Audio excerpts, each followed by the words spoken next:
right. So now our next issue is what is said. So with the message content.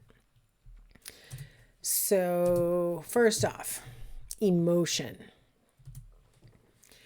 The message content might elicit good feelings or might convey good feelings, or maybe it might be a message that arouses fear.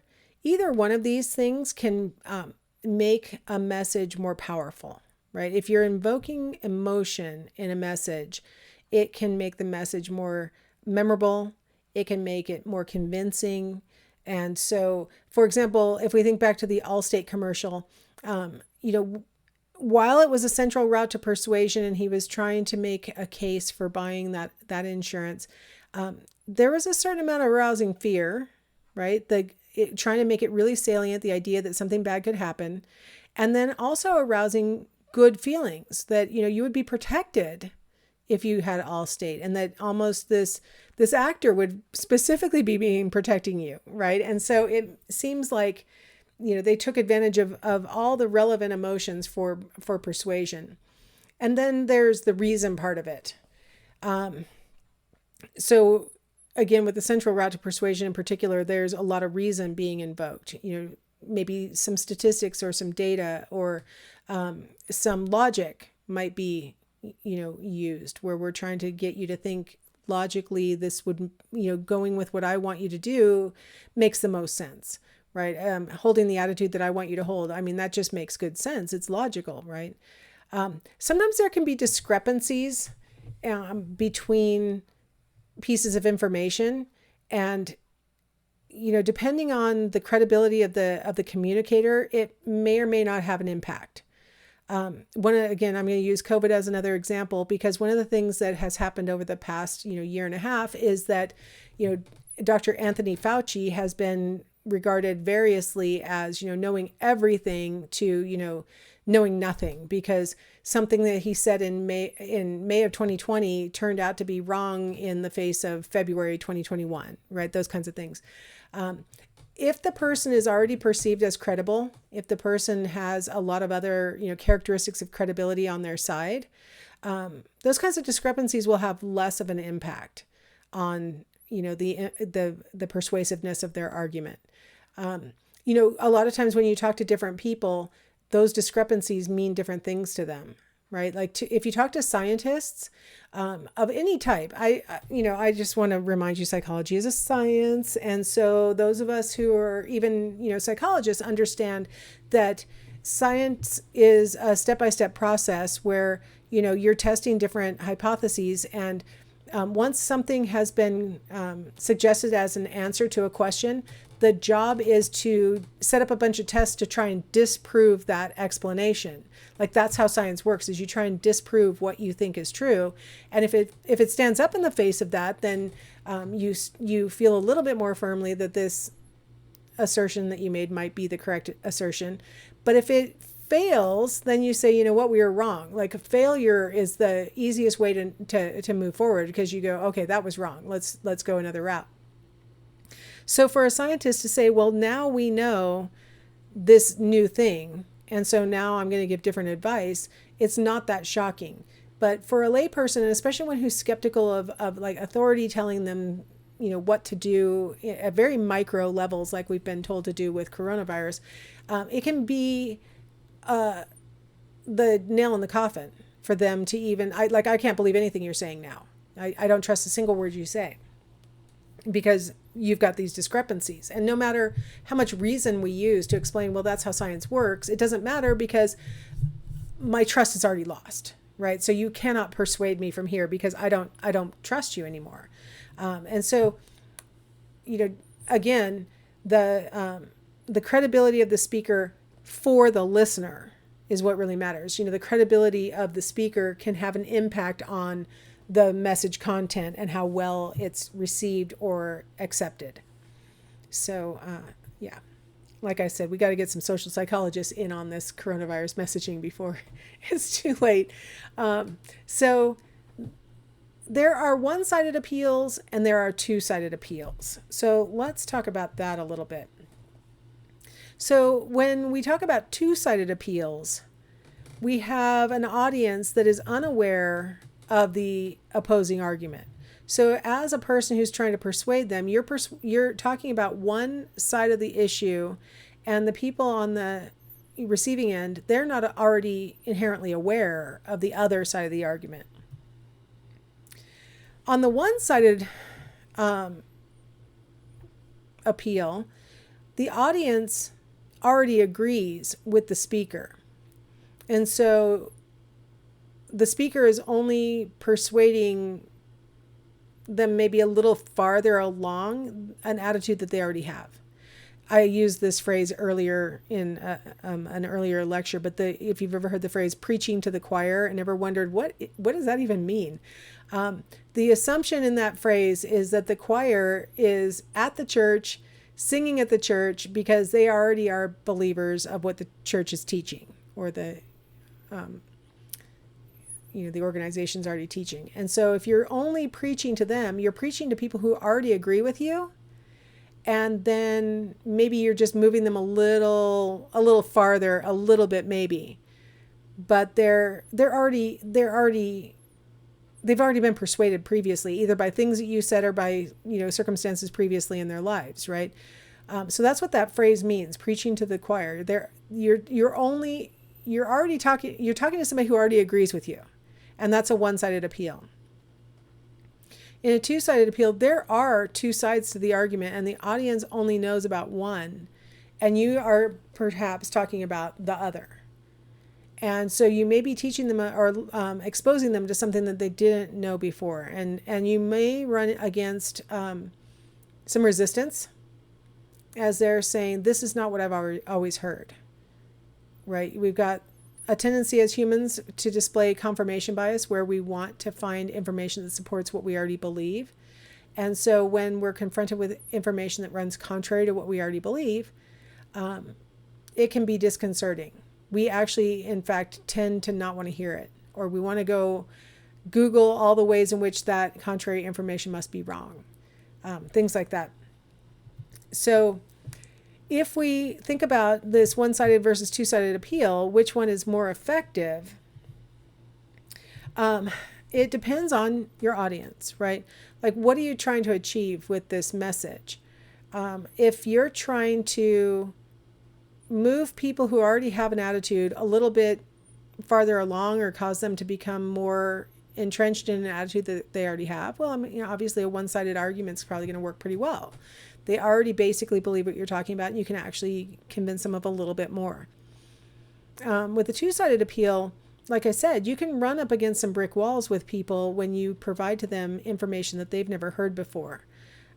Maybe you could be the first person to provide them that information, and then the sleeper effect can kick in, and then the next time you see them, you give them a little bit more of that same information, and they start to believe it. But you can really run up against, some resistance when you've got an audience who had not heard or seen this argument before, and you're the first person to introduce them to this concept. You can run up against some resistance. So ultimately, though, a person who had been holding a particular belief or attitude, or had been engaging in certain behaviors because they weren't aware of the alternative, if you can convince them that the alternative is viable or meaningful, you can actually have a pretty big impact on their attitudes and behaviors, right? Like, that would be a bigger change, in their attitudes and behaviors if they started to accept this opposing argument, at least to some degree, as opposed to the one-sided appeal. You've got people who already basically are believing, and you're just moving them a little bit along the spectrum of understanding. So you'd see a bigger payoff, I guess. I don't know if that's more effective, but you'd see a bigger payoff in the end if you could convince the listeners who had never heard the opposing argument, that the opposing argument might actually be the valid one. So it might feel better in the long run. I'm not sure if it's more effective, but anyway. What about the primacy versus recency effect with regard to the message content? The primacy effect says that we remember the first part of information better than other parts of information. And so the first thing that we learn tends to be the thing that has the most influence over our behavior. I'm having a response competition because I can't decide what example I want to give you first. So when you were a kid, your parents probably told you some things that may or may not have been true. Sometimes us parents say things to our children because it makes our lives easier. My mother-in-law was a big, don't crack your knuckles, you'll give yourself arthritis kind of person. And so I didn't know that my husband had that attitude at all. I didn't know anything about that till our kids. So I'd known him a long time because our kids were like entering puberty and suddenly they wanted to crack their knuckles. I think there's something about growing or something that makes it more common in adolescence to crack your knuckles. So my kids start cracking their knuckles and it is just killing my husband. He's like, you guys have got to stop doing that. You're going to give yourself arthritis. And I'm like, wait, scientists have proven that it doesn't. They have disproven that hypothesis. There have been a bunch of different studies on knuckle cracking that have shown that it doesn't harm you. They've done longitudinal studies and they've followed up with people who crack their knuckles well into their old age, and they don't have higher rates of arthritis than people who never crack their knuckles. They've approached it lots of different ways. The consensus seems to be it doesn't harm you to crack your knuckles. So I thought he just like didn't know that science had proven cracking your knuckles doesn't harm you. So I provided that information to him and he said, well, I don't care. I don't think they should be doing it. So I realized we weren't necessarily dealing with a rational attitude. We were dealing with something that he has known his whole life. His mother told him not to crack his knuckles. He has known this everybody knows you don't crack your knuckles, that kind of attitude, right? I think if we were to go ask him right now, the kids are well past adolescence now. I don't think they both kind of still crack their knuckles. They're still young adults. But if you go ask him right now, I'm pretty sure he'll tell you it's harmful to crack your knuckles, right? The thing that you learn first, it's really hard to get past it. So I'm giving you one from like a very childhood, like I've known this my whole life kind of experience. But if it's something new that you just are being introduced to, like we all just found out about like, what is a coronavirus? How is this communicated? All these things. The first things that you heard when this pandemic started have the biggest impact, even, a year later.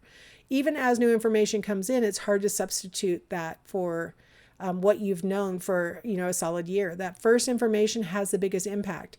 And so it's really hard, for example, for people to give up the idea that just being around a person with coronavirus is how you can get it. When now the CDC says you have to have pretty close contact and spend probably at least 15 minutes unmasked around a person who has it. Like the transmission we now understand is a lot more, detailed contact. But for a lot of people, they still can't shake that idea that, just being in the same grocery store as somebody who has it or something like that they could just incidentally pick it up. And, not to keep beating the same old dead horses, but the same thing is true with HIV. There are still people who believe that they can catch HIV from ways that we now know for sure you cannot catch it. It's just the first thing that you learn tends to have the most effect. And so it can be a very recent thing that you just recently learned about, and then new information has come in subsequently, but it's really hard to substitute it. It's really hard to change out what you're like, but wait a minute, I thought we all knew this is how it works. And it's just really hard to give that up. Now with the recency effect, this is like in memory, we tend to remember the last part of information best, but only really at immediate retrieval. So for example, if I taught you a list of 12 words, and I gave you enough time to rehearse the words in between. So let's say I presented one word and you had like 5 seconds, then another word in 5 seconds, and so on. Those first few, you'd have enough cognitive resources available that you could really rehearse those first few words and probably remember them pretty well. And then the last couple of words you might remember because they're completely still in your short-term memory store. But you better write those first two, those last 2 words down really quickly because they're going to leave your short-term memory store. So like write those 2 down. Then you can remember the first few from the list because you have them in better storage because of the primacy effect. The ones that are in the middle of the list, forget it. You forgot those already. So it only really works the best. The recency effect really only works the best very immediately. Like the most recent thing that you learned might have an impact on your immediate right now behavior or your immediate right now attitude. That's why us moms, as you leave the house, we go, okay, make good choices. Those kinds of stupid things that we say as you're leaving the house. We do that because it's like, that's the last thing you heard. Remember, mommy loves you. We say these things as you leave because we're hoping, well, that last part is going to be that last moment to give you some advice, right? And hopefully it'll have an influence on what you're about to do right now, right? Hopefully the stuff we've been doing with you and to you your whole lives will really have a big impact, that primacy effect. But, here's my last minute chance to say, don't drink and drive, things like that. And so that recency effect really only has the most influence in these very immediate, right after you were exposed to the information kinds of situations. Oh, that was weird. All right, let's take a break here and we'll come back and we'll talk about the channel of communication.